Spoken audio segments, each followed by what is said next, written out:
মাখো মাখো করে ডিম আলুর তরকারি রান্না করব। এই ডিম আলুর তরকারিটা খেতে অনেক টেস্টি হয়, সবাই পছন্দ করে। তো চলেন বন্ধুরা শুরু করি ডিম আলুর তরকারি রেসিপি। হ্যালো গাইস, আসসালামু আলাইকুম। কেমন আছেন সবাই? আশা করি ভালো আছেন।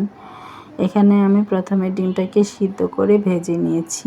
ভেজে নিয়ে আলুটাকেও একটু ভেজে নিয়েছি, লবণ হলুদ দিয়ে ভেজে নিয়ে তেলের মধ্যে কাঁচা জিরে ফোড়ন দিয়ে দিয়েছি। কাঁচা জিরে ফোড়ন দিয়ে তারপরে পেঁয়াজ কাঁচামরিচ দিয়ে দিলাম। দিয়ে তেলটাকে আমি পেঁয়াজ কাঁচামরিচটাকে একটু ভেজে নেব। হালকা করে ভেজে নিয়ে দিয়ে দিয়েছি টমেটো কুচি। টমেটো কুচিটা দিয়ে আবার নেড়ে চেড়ে একদম নরম হওয়া পর্যন্ত রান্না করে নেব। টমেটোকে ভালো করে আমি একটু নরম করে কষিয়ে নেব। এখানে আমি দিয়ে দিয়েছি হলুদের গুঁড়া, মরিচের গুঁড়া, ধনিয়ার গুঁড়া।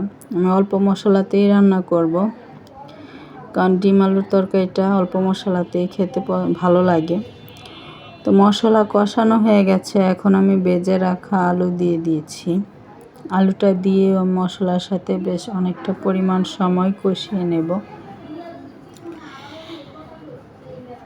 সময় নিয়ে একটু নেড়ে চেড়ে মশলাটার সাথে আলুটা কষিয়ে নেব।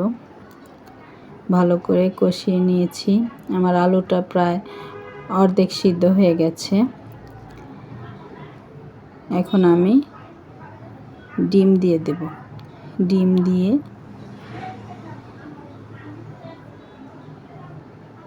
উপর দিয়ে ধনিয়া পাতা কুচি দিয়ে দিচ্ছি। ধনিয়া পাতা কুচি দিয়ে দিচ্ছি। আমার কাছে তো এভাবে ডিম আলুর তরকারি খুব ভালো লাগে। আপনাদের কাছে কেমন লাগে একটু কমেন্ট করে জানাবেন।